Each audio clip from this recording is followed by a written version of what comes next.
I don't think people really realize how many hours you need to really learn a language. You think that, well, okay, I'm gonna just do 15 minutes of this every day and, well, I'm pretty consistent, right? So it should be okay. Well, it's a lot of input, like immersion. You're always listening and reading in Japanese or whatever language you're learning, and then you do Anki. And if I remember correctly, that's pretty much the only two things. I mean, immersion in the sense of a lot of input, and then you do everything in Japanese. You know, you eat cake with chopsticks and all of these things. I don't want to be the guy that just talks about language learning. I actually want to show people that, well, I apply this advice and, you know, it works.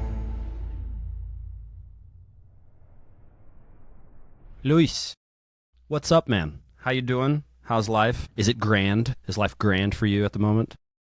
Well, it is grand, actually. So, you know, as far as language learning, I'm still, you know, doing my stuff, doing a lot of sort of passive learning, you know. I'll talk more about this, but I don't have as much time as I would want to do, you know, active learning, actually sitting down and doing activities. So I do a lot of passive learning, just listening or stuff on the go.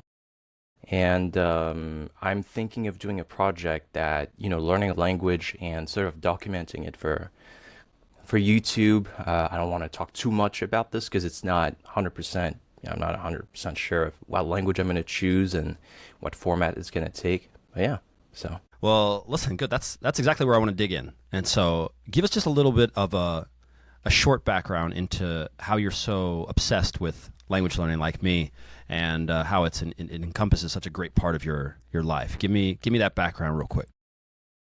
Well, so I was born and raised in Tahiti in French Polynesia, right? So it's very much pretty much monolingual country. We all speak French. Some people speak Tahitian, but I'm not ethnically Tahitian, so I don't speak any Tahitian.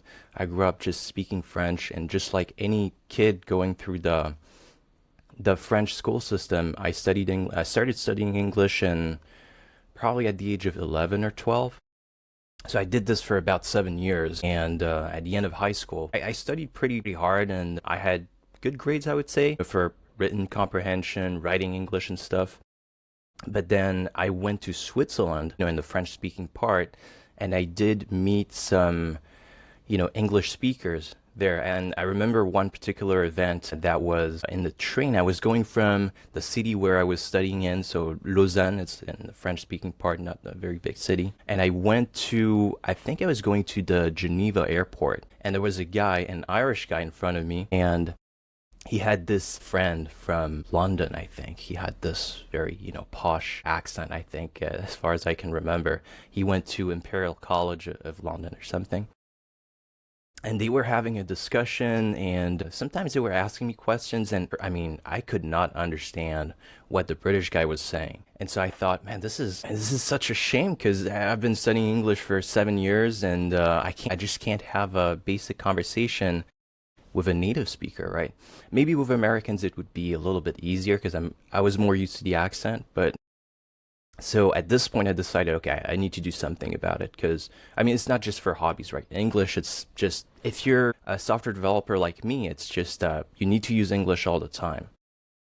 So I decided to take things seriously, and at first I think I didn't really have a method for learning languages, so it was very much just, you know, do whatever. And so English took me a long time to acquire, but then I went on to, I think it was the end of my freshman year. I had, you know, summer break of about 3 months. I don't know why it was so long, and I thought, you know, it was so intense. The first year in Switzerland, studying there, and I did the exams, and then the 3 month summer break, I was like, okay, I need to do something useful in my life. So I thought, well, 3 months, you know, I can learn a language actually, but probably not a very hard language. I mean, it's not a lot of time. And of course, you know, thinking back, I think it's a little bit naive to think that in 3 months you're going to be fluent in a language, even if it's very easy, then, you know, it's not really realistic. And so I thought, okay, the easiest language I can pick up probably is Italian, and there are lots of Italian speakers where I lived. And so I started learning Italian. I did not know what I was doing, and so I started with Assimil. I think we mentioned Assimil in our Yeah, interview. for sure. looking back, I think it's good, I think it's good. It's not the best, but it got me going. And I did Assimil Italian. I think there are two levels, so maybe from A1 to B1 and then B1 to C1. I mean, obviously I was not C1 at the end, but I think in a span of about 10 months, I was able to have conversations with Italian speakers. And so this set the whole thing in motion of, language learning. And then with my success with Italian, I thought, hey, I think I'm okay at learning languages. And so now I'm going to take on a harder language. And so it just so happened that it was probably my second year. At the end, I was watching a movie, again, summer break, and I remember it very well. It was Kill Bill by Tarantino. And so a lot of it happens in Japan. And I thought, man, this is so cool. So I'm going to learn Japanese. And I think in 10 months, that's it. I'm gonna be fluent. And so, well, I mean, I'm still learning Japanese, so it's a lot harder than Italian. So yeah. For sure. I mean, it's hilarious. There's always that. What I found in great learners and great language learners is that that desire, that spark, it's something like it'll just hit you.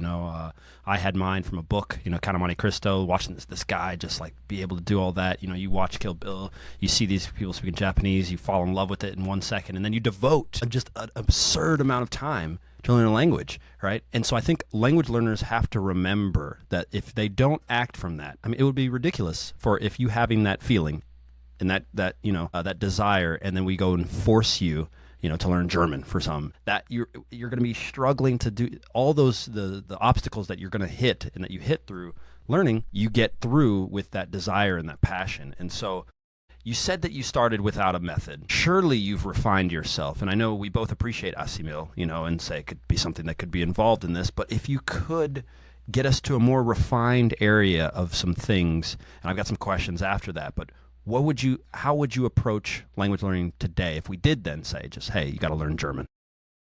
Right. So I just want to first react to what you said about, if you had to learn German, but it doesn't come from any passion or whatever. I mean, I always think that the hardest language to learn is the one that you don't want to learn. I mean, it's just really hard. But to your question, so it's funny because you're asking me essentially if I had to learn a new language, what would I do, right? Yeah.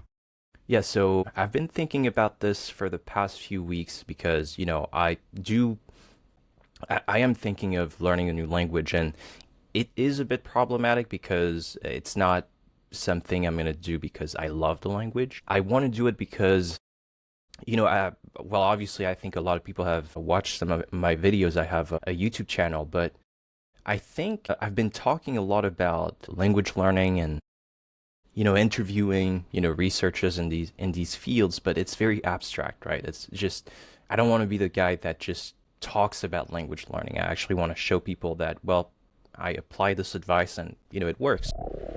Is your brain productivity awful? Well, you need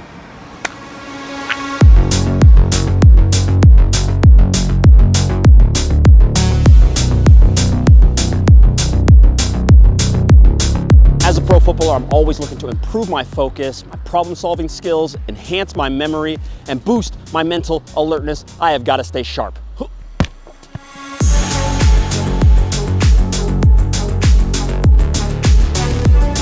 In all seriousness, every single one of us can benefit from razor-sharp focus and zero brain fog. If you want the most out of your life, you've got to be at your best. Organized, balanced, and powerful. That's what you get from NOOCUBE. You're a modern human, that means you're staring at a screen, and this means you'll need to protect your eyes from screen fatigue. Well, guess what? NOOCUBE is loaded with LoopMax 2020, which is going to support you exactly with that. NOOCUBE is an all-natural product, so you'll see the best effects after a couple of months with consistent use. Listen, my friends, learning a language is a tough thing, so check out the link right down below in the description box so you can grab yourself some and get that brain work in.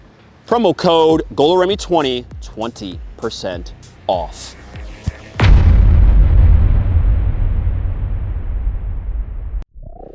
So here's how I would go about it. I think, generally speaking, I sort of take the approach that Professor Paul Nation would take. I had him on my podcast. And so there are 4 components that I would really look at, 4 types of activities. So the 4 types of activities, first would be Well, how do you learn a language through listening? So that would be the first component. Then the second component would be writing and speaking. And sorry, I think the first component I said listening, but it's also listening and reading. So it's input, output. The third component would be how do I learn a language through deliberate learning activities. So this is, I can talk about this, but this is stuff like, well, actually learning the grammar, doing flashcards and so on. And the fourth category would be fluency development. I think this is a bit obscure for people, but essentially this is how do you take what you already know and get really good with it. So for example, I think the most important component of fluency development, and fluency here, I don't mean like proficiency. I mean that, okay, I can have a conversation with a native speaker, but can you have a group conversation with some background noise and things are going really fast, right? So this is really like you're fluent, you have fluent listening. So these are the four components. And specifically in my case, what I'm going to do with the new language I'm going to learn, I already know more or less which language it's going to be, but I don't want to, spoil it for people. I think the goal for most people listening to us, they're not necessarily learning for work, they're learning because they want to visit the country, because they want to talk with people. So the goal is very much to talk with people. So I'm going to focus on this instead of focusing on, reading and writing. I think these are extremely beneficial, and, the benefits of reading a book, for example, doing extensive reading or intensive reading, it just goes way beyond just your ability to read. But if I want to be more targeted and really learn a language in a sort of restricted span of time, then I'm going to be focusing on listening and speaking. So this is the overall framework, but concretely, what I would do is for listening, for example, I'm not going to tell all the activities. For listening, obviously, this is going to be a lot of comprehensible input. There's nothing too sexy or anything here. Just get a lot of content that I'm interested in and that is at about my level or a little bit above. So that's for the listening, which I think, in my opinion, I mean, I don't know about you, but like when I learn a new language, it's always seems to be the sort of the bottleneck, because when you learn how to speak, then when you're in front of someone and you have to talk, then you can use avoidance strategies. When you don't know a word, you can sort of bypass it. But with listening, you can't just ask the person to just repeat multiple times and stuff like that. So Yeah. this is the limiting factor to me. And then speaking, what I would do, for example, is an activity that I know it may sound a little bit controversial, but this is an activity from Paul Nation. So stuff like just memorized sentences or memorized speeches, which is just you memorized sentences or speeches.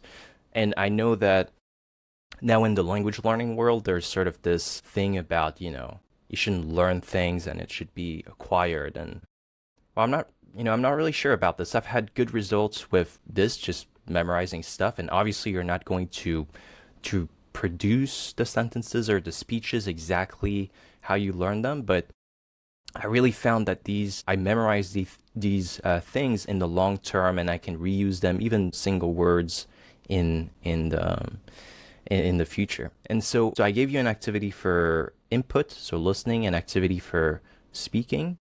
Now for fluency development, I'm not really going to focus too much on fluency development if I'm going to, learn a language in a very restricted sort of span of time, because apart from listening, listening is really important, but it's not really too important to me that like I'm speaking in a language and I pause and I have to think and, go fetch the words. I think it's okay as long as you get your point across.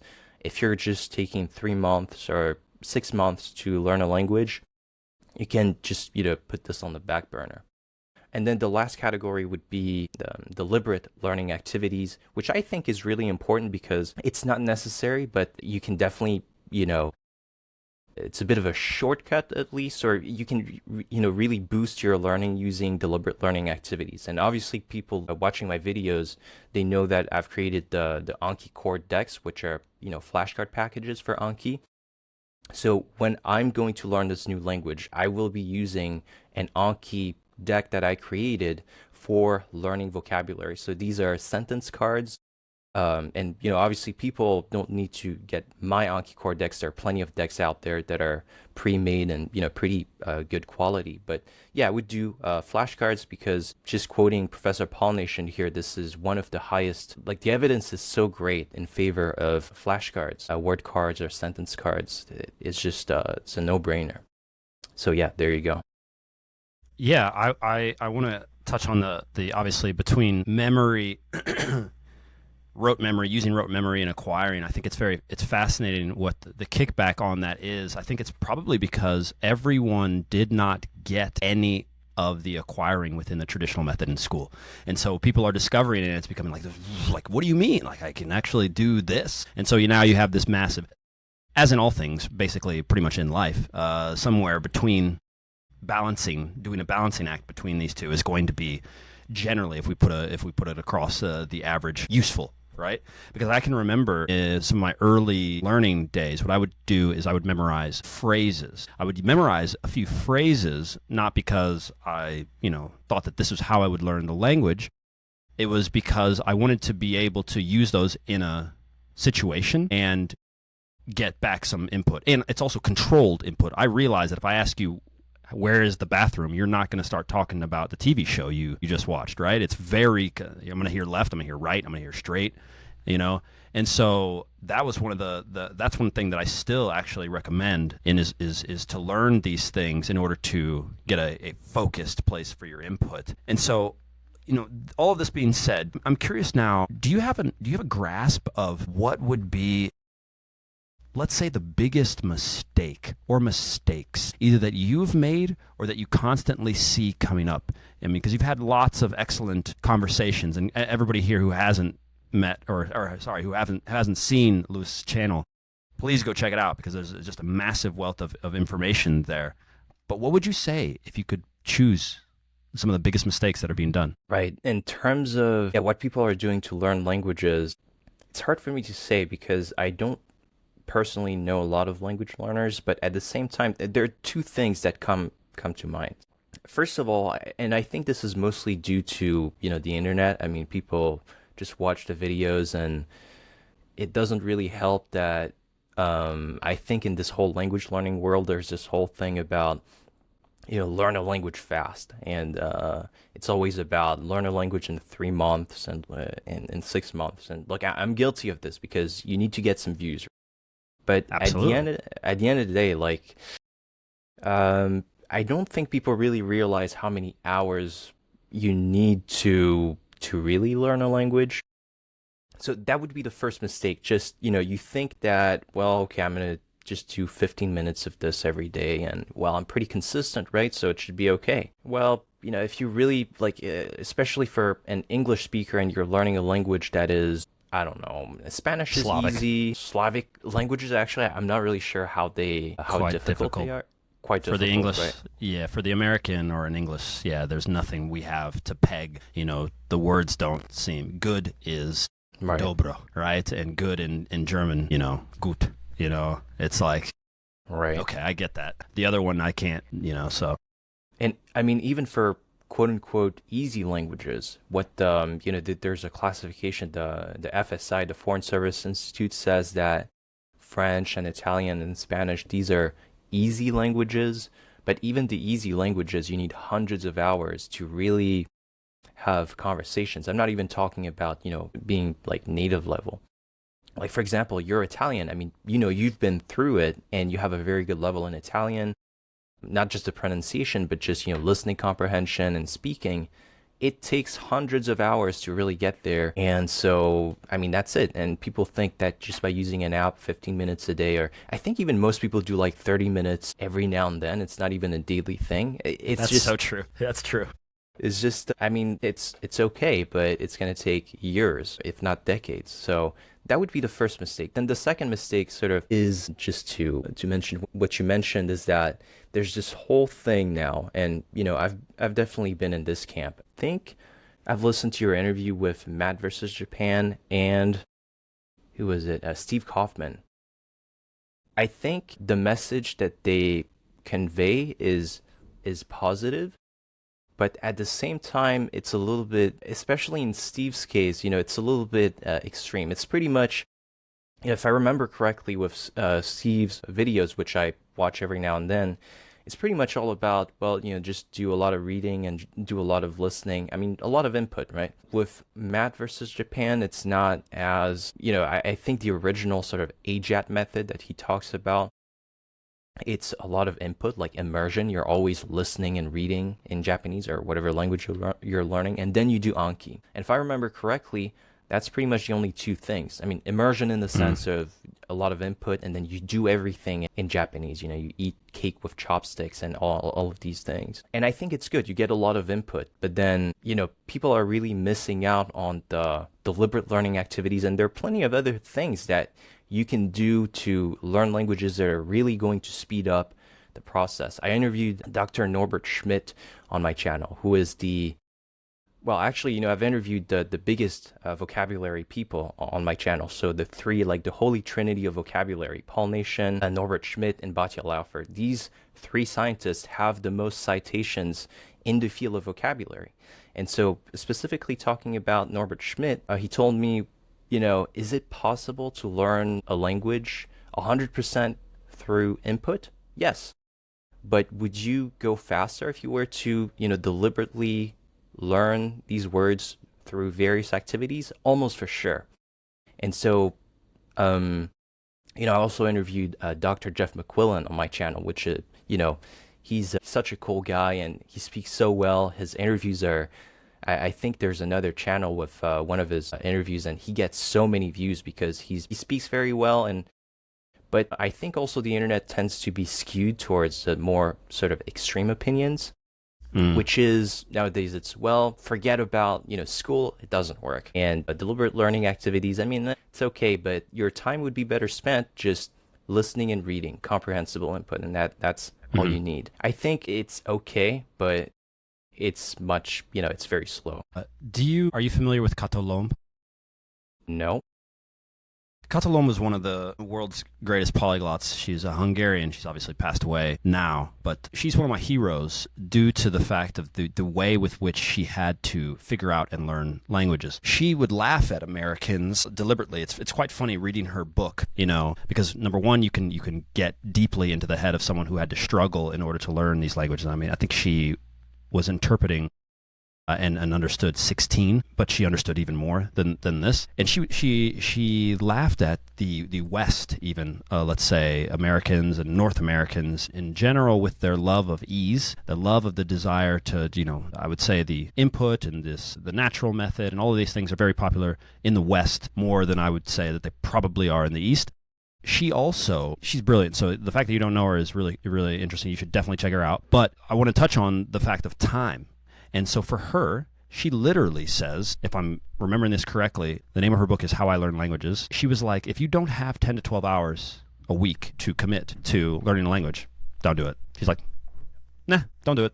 And so that is very different, as well as she obviously, and I'm in the same camp as well, is that I believe you have to, at some point, wrestle with the language. Wrestling with the language is this deliberate that we're talking about. It might be intensive learning where you have to read a sentence and you got to go over here and you got to check this out, and you got to read a sentence, you got to go over here and check this out again. You got to do that again. Today, tomorrow, the next day, the same text, and that's like a 7-day thing. And that sucks.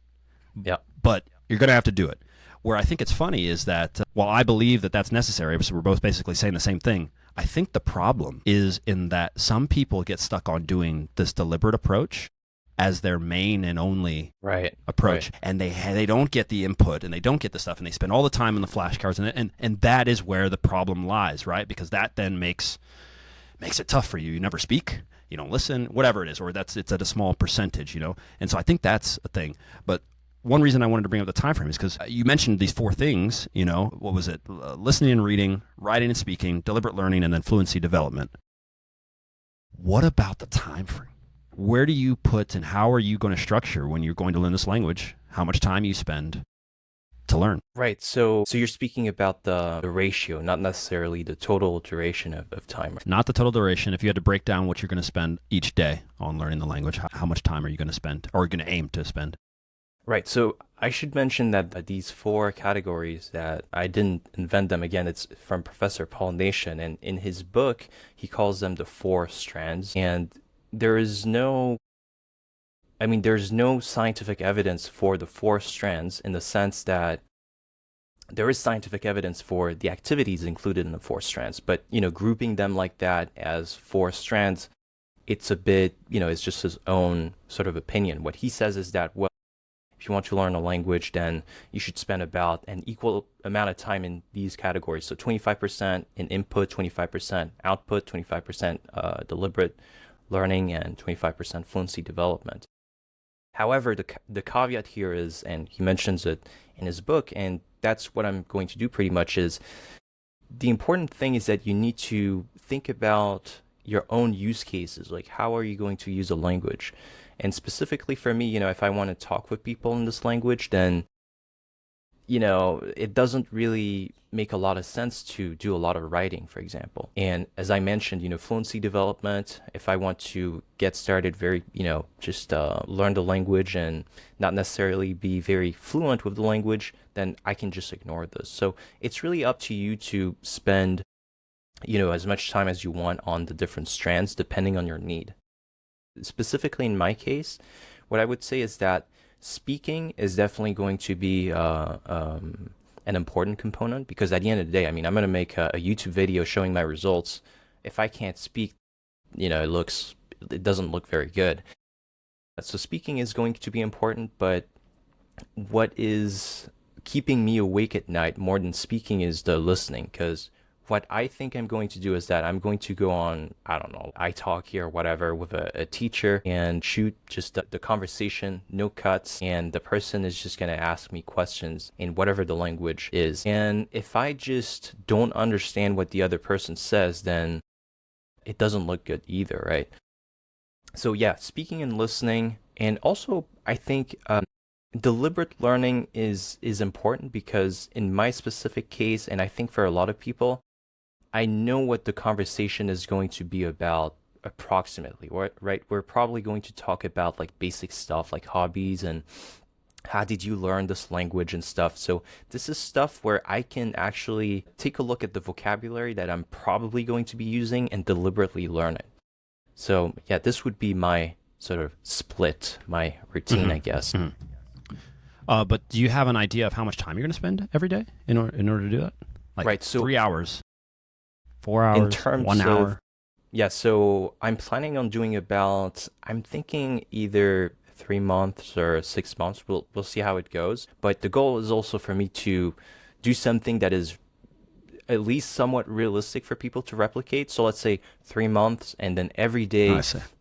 I'm putting myself at a maximum of 2 hours of really like active study, which is, it's still a lot of time for most people. Like, you have a full-time job, you have kids, you have, I don't know, like a mortgage to pay. So, you have other, yeah, exactly. So 2 hours is it's really like max. I'm saying 2 hours of active study. So it could be, you just do 1 hour and then you you make up for it on weekends. It's a lot, but I think for a 3 month sort of period, it's okay. You can still, be pretty intense about it. And at the end of the 3 months, then you just stop the 2 hours. So 2 hours of active study. And the reason why I mention active study is because there's also some passive stuff. So when you're commuting, when you're cleaning and stuff, this would be a lot of listening.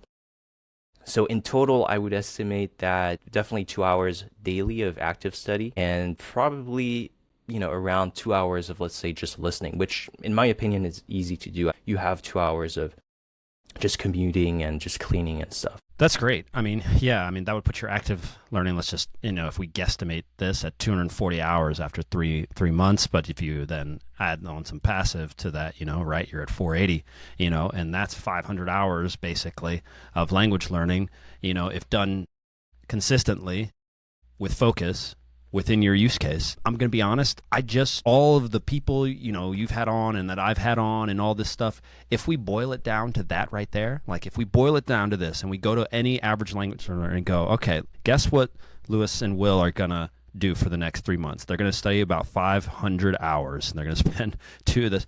Have you done that? And the answer will be no, right? And so everybody's still out there searching for the best thing and the best this and the best that. We're just, if you just kind of boil it down to this, that's what needs to happen, right? And I know there's going to be caveats and nuances for every sort of thing out there.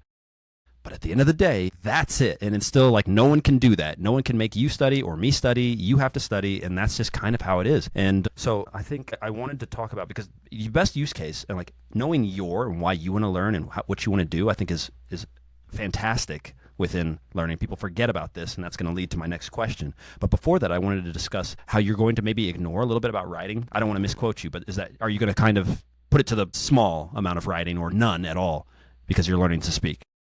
That's right. So writing, I'm not going to focus on it at all, or maybe a little bit, I'm not really sure, but I'm going to use writing most likely. Specifically for example, in my decks, the Anki decks that I made, I changed the layout so that you use, the word in English appears, and then you have to write down the word in whatever language it is that you have the deck in. So there is going to be some writing, but not as extensively as, just like in school where we do a lot of writing and so on. Okay.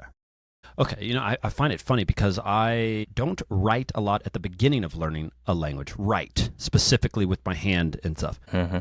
As I've reached a more intermediate stage, that's where that comes out, because I feel that it makes you have the ability to pull a stream of consciousness and kind of write in your thoughts in a journal and stuff like this. At the beginning, though, I find that texting, like typing to people and texting on things, is fantastic because our autocorrect and all the stuff that we have on our phones lets you cheat a little bit. But what it does is it lets you kind of have that communication, and then you kind of can do it. Like you get a little helper. The grammar, it fixes your grammar. If you guess at a word and spell it wrong, it probably corrects it for you.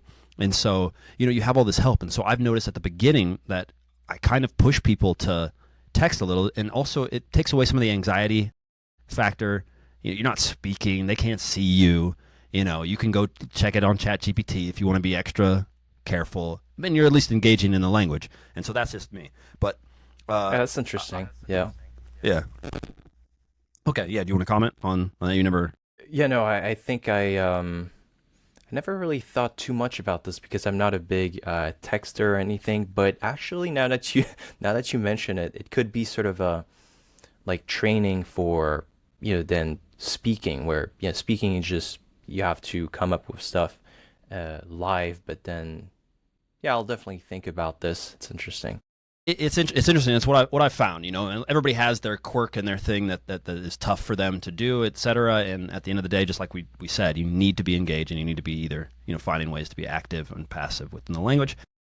What are your thoughts on Duolingo? And I'm not even going to preface it with anything. Just tell me your thoughts on Duolingo. Well, so I did use Duolingo back when I was probably, what do you call the second year of college? There's freshman and then sophomore.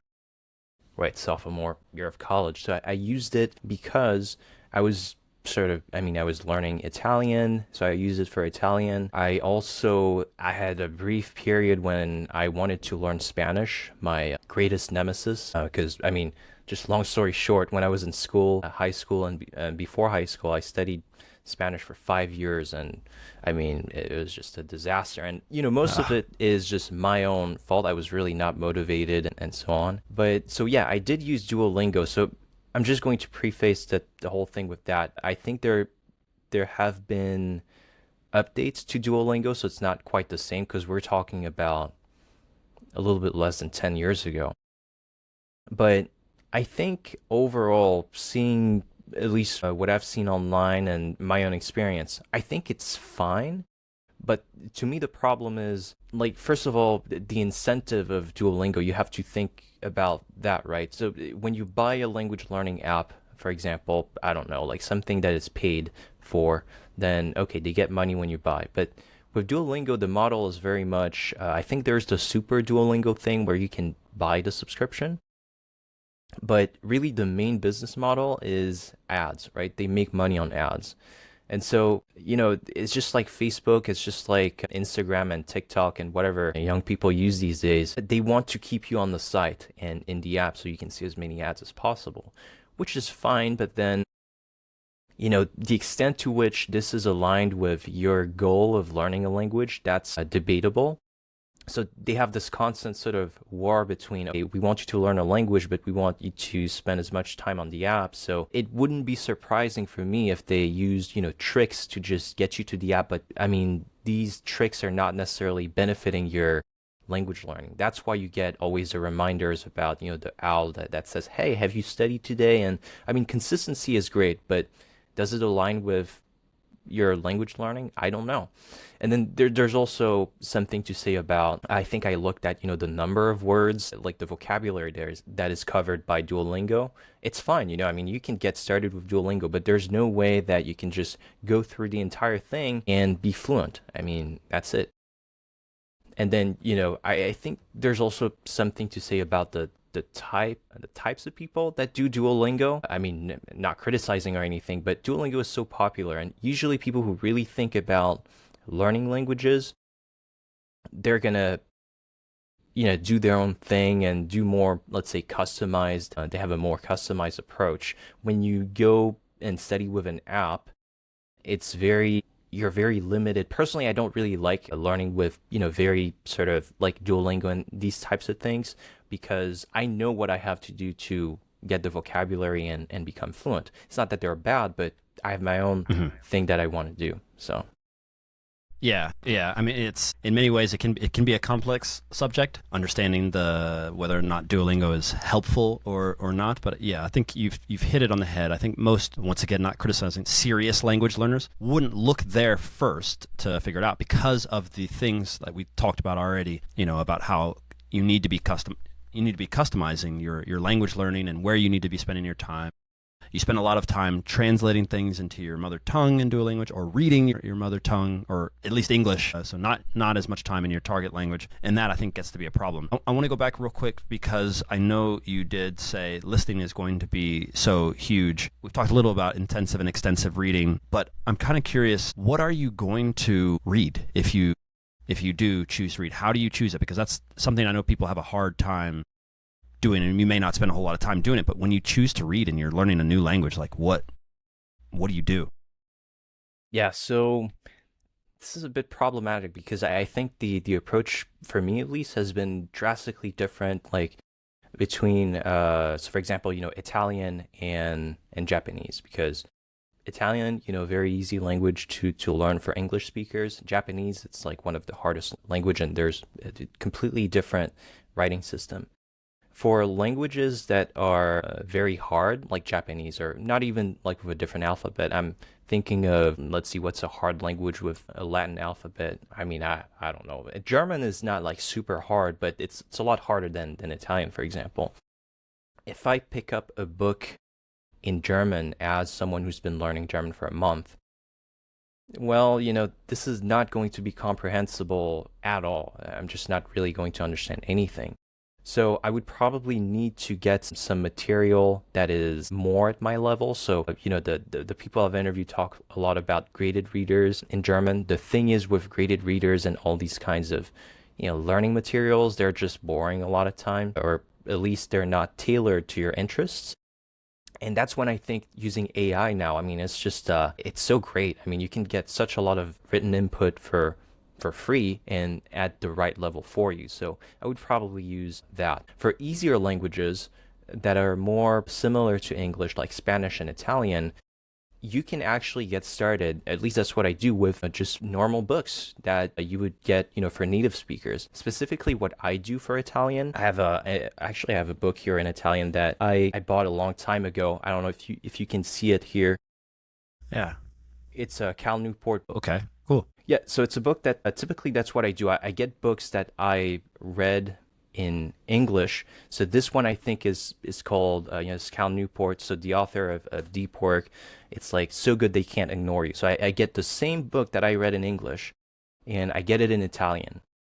And so what this does is, okay, so maybe it's a little bit difficult, but because English is so close to Italian, then there are lots of words that I can guess, number one. And number two, I've read the book, so I know what it's about. And so a lot of it I can guess from context, and it's really interesting to me, even though it's not completely comprehensible input in the sense that it's maybe, way above my head.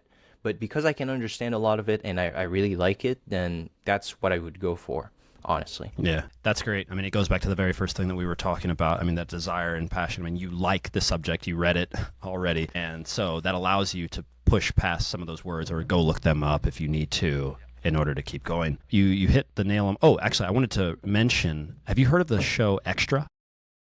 Extra. No, I'm not sure what is that. Okay, so Extra is a series. Let's call it and I never watched Friends, so I don't really know this, but this is how I describe it the best: a cringy Friends for language learners. And right. It's a series they did in Spanish. I think they did it also for English learners, French, German. I'm not sure if they have Italian. I don't think there is an Italian, but they did it for at least those languages. And it is based off of comprehensible input. I mean, imagine if a series was done just for that. It's kind of LingoPie, I know you know as well, right? And they do a lot of stuff like this. But this was well before, obviously, LingoPie and well before all of that stuff.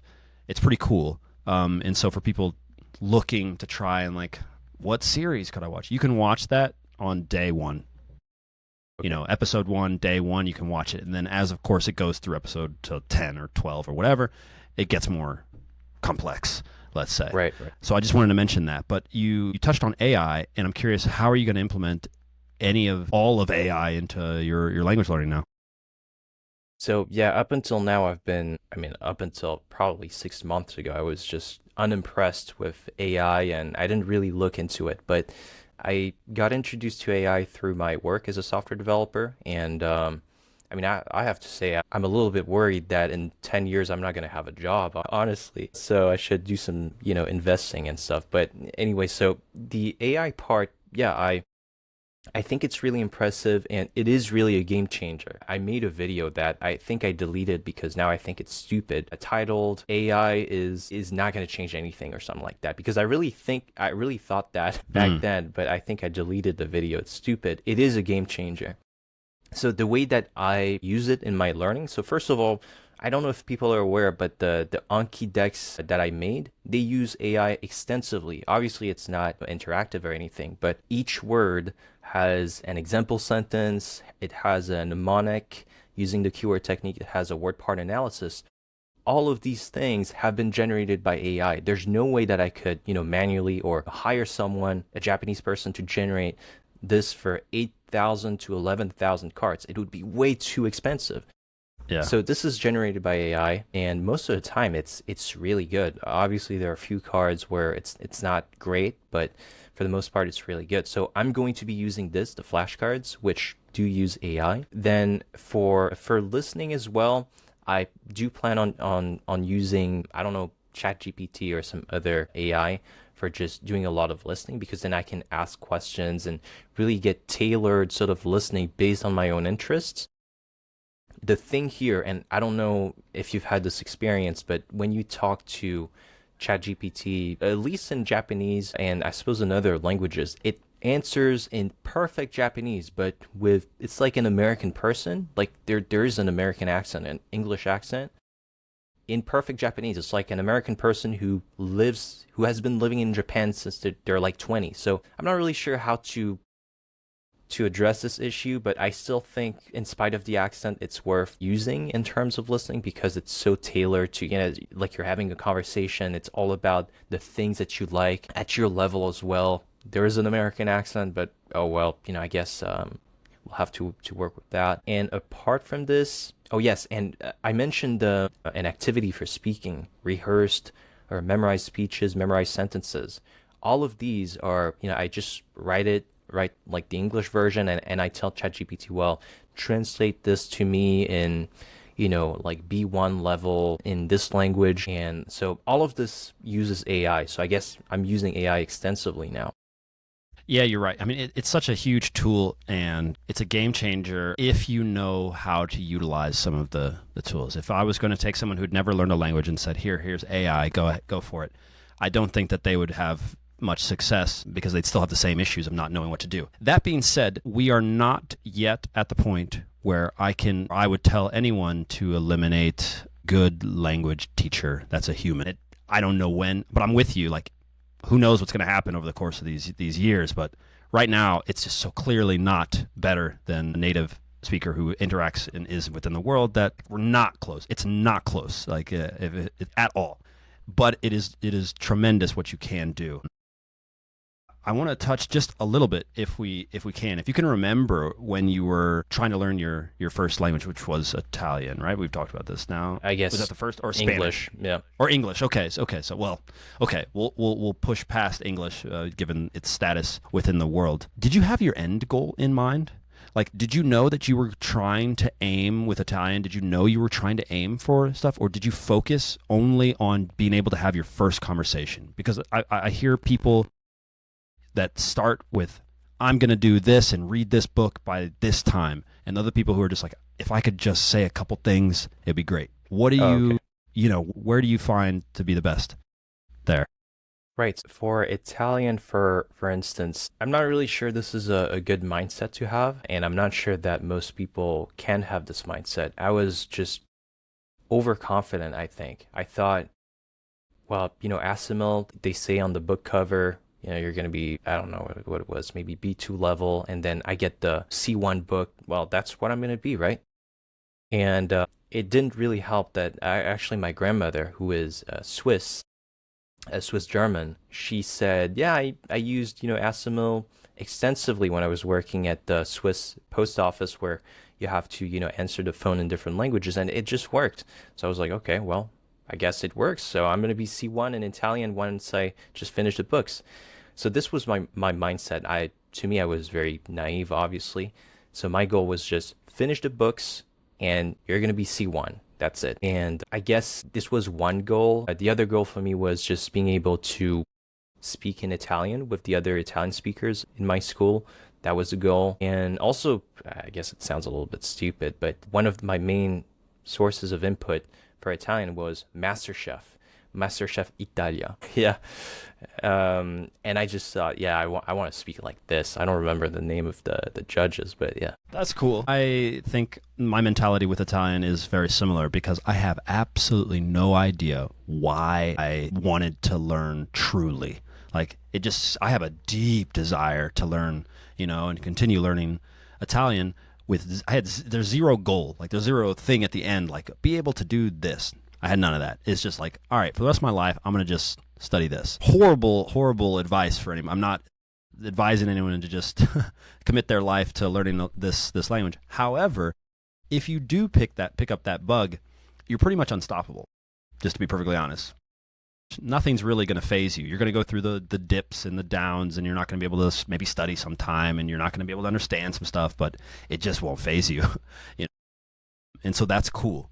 Maybe if and we've got just a couple, we'll save it. Maybe we'll save it for next time, because I'm really curious about what you're learning. So you're going to have to come back on in order to discuss what it is that you're doing, how it goes. We'll get a whole debrief in there, and we'll talk about what you're doing. And I don't know this, but if I happen to, do you know if I speak any of the language that you're learning?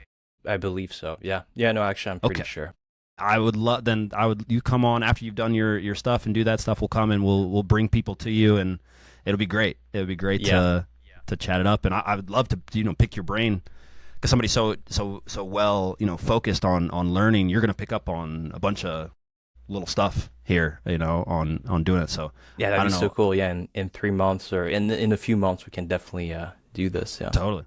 Okay. Yeah. Excited for it. Yeah. When you put it out, or when you let everybody know, do you know yet when you're going to tell everybody? I'm thinking I'm not going to say anything till when I'm finished, essentially. So minimum of 12 weeks. I'm thinking, 12 weeks, maybe up to 20 weeks. Okay. All right. So sometime next year, obviously this beginning, more or less beginning part of it. Okay. That's right. Well, excellent. Listen, other than your YouTube channel, is there anywhere else you want us to send people? We'll link to everything that you also have, but is there anywhere else that might be better to link people to? So there's my YouTube channel. If you want to take a look at the Anki decks that I made, that's ankicoredex.com. You can take a look there. And yeah, the YouTube is really the main thing where I interview researchers in the field of language learning. Okay. Loïs, it's been great as always. I'm looking forward to this challenge. You'll have to come back on, and thanks for. Hey, thank you so much.